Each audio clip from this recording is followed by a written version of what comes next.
What's up, guys? How's it going? All right, it finally happened. Deep sigh. The streak is over. So dating back, I talked about this actually in an earlier video, but dating back to the 23rd of July in this game against Mint Berry Crunch 13, which was so long ago, you can't actually, the replay for it doesn't even work. If I try to start the replay, I'll try this one. You'll notice it'll say unable to start replay. So eventually these games get purged from the archive. So that was the last loss way back on the 23rd of July. I wasn't playing a ton. You can see there's a big gap here. But scrolling down this list extensively, obviously there's this little commander game here, which was against the skeleton. I made a video about that. That was a game where I didn't counter spell a spell that would have killed me, or that was going to kill me, thinking it only affected my creatures when I had 4 counter spells in hand. So I'm considering this one a win. Basically, it just would have amounted to tapping mana and playing one of the 4 counters in my hand to automatically win the game. So outside of the skeleton game, I've got all of these. These are all commander games. There's some freeform games, which of course were Canadian Highlander against Nate. And then back to commander again. The streak continues. Streak, all the way through here, down to 5-color bad stuff, playing Canadian Highlander again. And then actually there's a few random commander games against him, but those are wins. There's a freeform game. I'm not sure what this was. But anyway, commander games, commander. There's freeform again. And then finally all commander games, a little smattering of freeform here. Maybe I didn't count those. Anyway, it gets a little messed up here. I'm not even sure what these freeform games are, to be honest. I think there were people joining my Canadian Highlander games without Canadian Highlander decks. But all the commander games, you can see right here, they continue. All wins. Win. And, oh, a loss suffered just a few minutes ago against Truckee 333. So even though I've spoiled that game, I figured it would be worth a gander just to see what deck and what game finally brought the streak to an end. I counted it up before, but I think I may have actually counted a few of these freeform games accidentally. I counted up at 119 games won consecutively, but that included some of these freeform games, so I don't think it was quite that many. I think it was more like probably 110-ish. Regardless, felt pretty triumphant, and of course, like all good things, it had to come to an end, so we will see how this goes, and I believe the replay already works, so there shouldn't be any issue with that. Oh, there's another game right there. Let's get rid of that. That one. All right, I'll size it up correctly. All right, kicking it off. Oh, come on, you. Oh, did I open the wrong game? Okay, it looks like that. Let me open the correct one.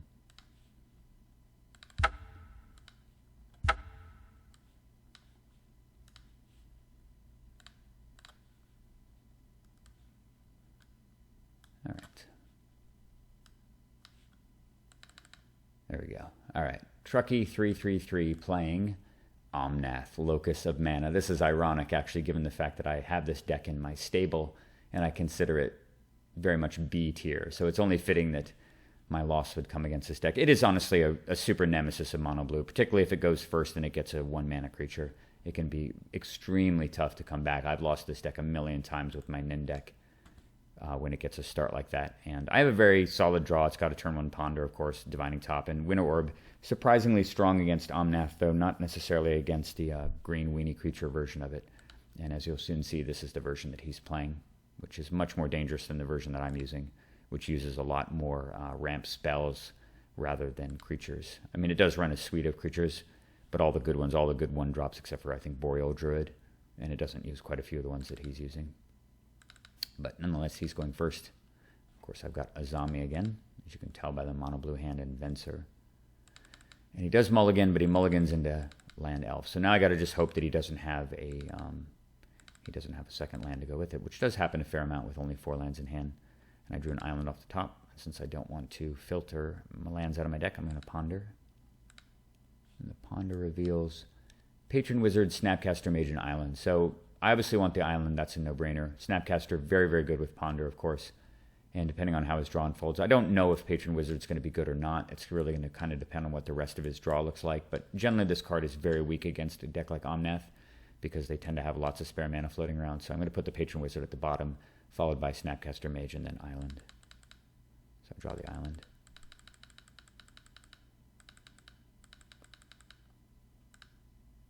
And because I have a fetch land, I can, depending on what he does, I can determine whether or not I want the Patron Wizard. And when he plays Priest of Titania, obviously, and followed up by Quirion Ranger, it makes it a no-brainer that I'm going to be shuffling away the Patron Wizard because it is next to useless.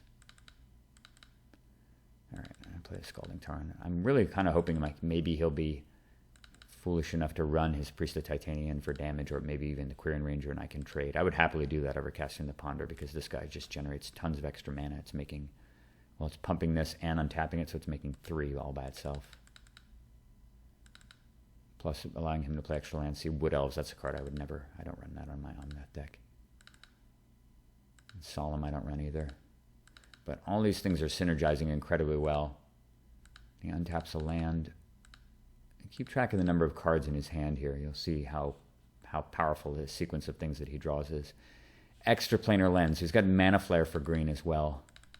Good lord. This is such a win more card. Like, he doesn't need it at all, given... This is a perfect example of why I don't run Extra Planar Lens in my Omnath deck.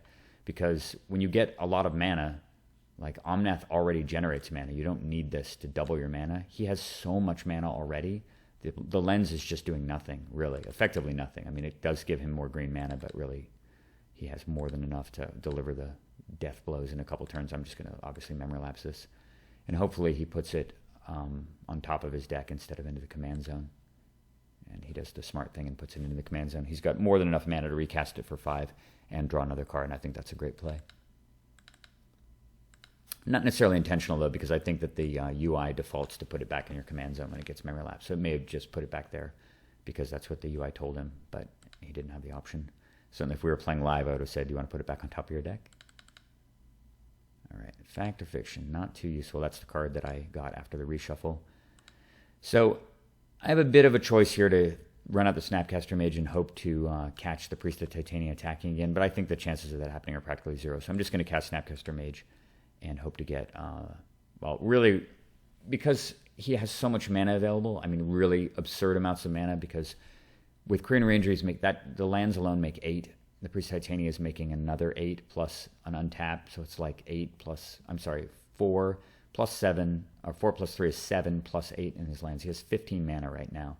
So counterspelling the Omnath is not going to really do much of anything. My real answer to it is going to be Theft, or just trying to outrun it with Azami and then sticking Winter Orb. That's really the only thing that's going to be able to work, is to hit Cyclonic Rift, bounce his whole board, and land Winter Orb, and then deal with the threats one at a time. The game's already gotten out of control. Okay, so Force Whale Island, Jace. I need another land anyway, so this is a guaranteed keep here. As much as I want Treachery right now, I don't really have the time, and I need to just deploy Azami because I'm going to be chump blocking in a couple turns.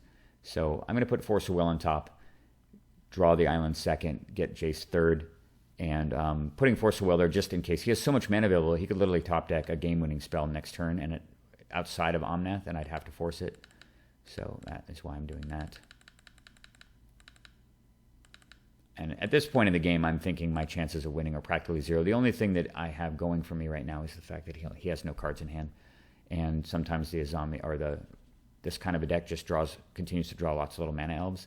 And you can just deal with the Omnath attacks one turn at a time by chump blocking. In fact, I do have Riptide Laboratory. So if he's not able to constrain my mana or put another threat into play, I can potentially get him in a position where I'm casting Venser, blocking his guy, bouncing it back to his hand, and then drawing a card off Venser and then laboratorying the Venser back to my hand, and I can just loop that forever to keep his Omnath from damaging me.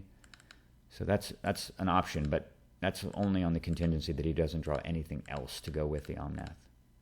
And that's a big ask. There's just so much mana available next turn. This thing kills me next turn easily. All right. He's attacking wisely, of course. I'll take the damage. All right. I really, really need to get into Treachery here quickly. But this turn, hopefully he goes all in on Omnath, and I can bounce it with Venser and at least kind of slow down one turn. He's adding more mana here. And he does not pick up a land. If I were him, I probably would pick up the Forest just to get another tap and untap a Priest of Titania, because it adds even more. You might as well. There's so much mana. That's so ridiculous. Replays his forest. All right, well, Omnath is completely lethal here. And I let it through, and he just goes for a lethal pump. Might as well, right? I've got my Venser. And in the vein of insane draws, I'm pretty sure he just got this. So he picks up a flash creature, which allows him to not only put another 4/4 into play, it's going to allow him to flash his Omnath back into play as if the Venser did nothing and keep all of the mana in his mana pool. And that has to be Force of Willed. So that drains out 1 million mana, but unfortunately he's got 1 million more. It doesn't really stall him that much at all. He's got a Finhorn Elder. This guy's just... he's so expensive. It's like Jiraga Tree Speaker, but it costs... you have to pay all the mana at once, not over 2 turns. Although he probably has Jiraga Tree Speaker in his deck too. I don't obviously agree with Finhorn Elder. I'm not running it. Okay, I got to get really lucky here, but at least I can play Azami, and if one thing Azami can do, it's let you get lucky. Drawing 3 or 4 extra cards a turn is often enough to win the game. He has no cards in hand, so I'm in this position where I can chump block with Snapcaster Mage, and next turn I can block with Venser and draw a card and bounce it back to my hand, and then if I've got enough lands, I can replay it. So if he bricks a few times in a row, I can still actually win this game. Despite because he has no trample either. Alright, so Omnath comes in. I'm going to just assign the Snapcaster to block it. He's pumping, and I'll draw a card, and I get an island. And then he starts to tap a bunch of mana post-combat, and I'm thinking, oh, that can't be good. That can't be good at all. I'm thinking, with all this mana being spent, I'm thinking, oh, Drazi is coming. And I'm just thinking, God damn it, he just had to top deck something perfect. And it is even better than that. It's freaking Vorinclex. God, alright. I draw Mox Diamond right away. That's at least somewhat helpful. And I already have my Force of Will gone, so there's no stopping the Vorinclex. And even I would really just have to draw Treachery again. It's just all about drawing that one card. I don't have enough islands to steal Vorinclex yet. And so the Shackles are not an out. Disallow. Fine. Trophy Mage. Get rid of that island, because I need something that works under Vorinclex. So this drops me into a much deeper hole. I'm literally just having to cast Jace as a chump blocker, and that ties up a land too. Really, really tough spot here. But I at least have the ability to go bounce Venser back to my hand after declaring a block on Omnath. And I'm going to have 1 island plus the Mox, and if I draw some more artifact mana, I might be able to bounce the Vorinclex to stay underneath it, at least for a couple more turns. Potentially counter it again with the Disallow. So just adding a bunch of mana at my end of my turn here. Look at this, he's spending a bunch of mana. So in the vein of insane top decks, there have been at least 2 in a row. And look at this. Emrakul, the Promise End, casts for 12. He has 1 spell type in his graveyard. And he top decks Emrakul, the Promised End. Yeah. Okay, so my chance of winning this game went from like probably 1% down to 0.0001%. But I'm going to gamely try. And I got to get a bounce spell too, just to make this sequence of things even more punishing. Like if these had just been 2 lands just to buy me a little bit of time, I could have easily taken this game. Unfortunately, because I would have had to disallow for Vorinclex, and I probably would have been able to deal with the Emrakul another way. And it would have been a grand old video. More grand than this one. Alright, so I'm just tapping mana. I have to disallow the stupid Time Walk ability, considering the fact that he would utterly blow me out with that. Tap all of my mana, tap my guys out, and I don't know, bounce one of my guys and play Winter Orb. Yeah. 0 chance of winning if the Emrakul actually gets the Time Walk ability. So I only have a 13/13 flying Trampler to deal with when I already have these other insane threats. He's attacking with more things. Chump block with Jace. And I draw Mana Crypt. All right. Still, it's not completely over. And I draw Arcane Signet as well. Wow, the deck is really delivering the goods. It really does not want to die.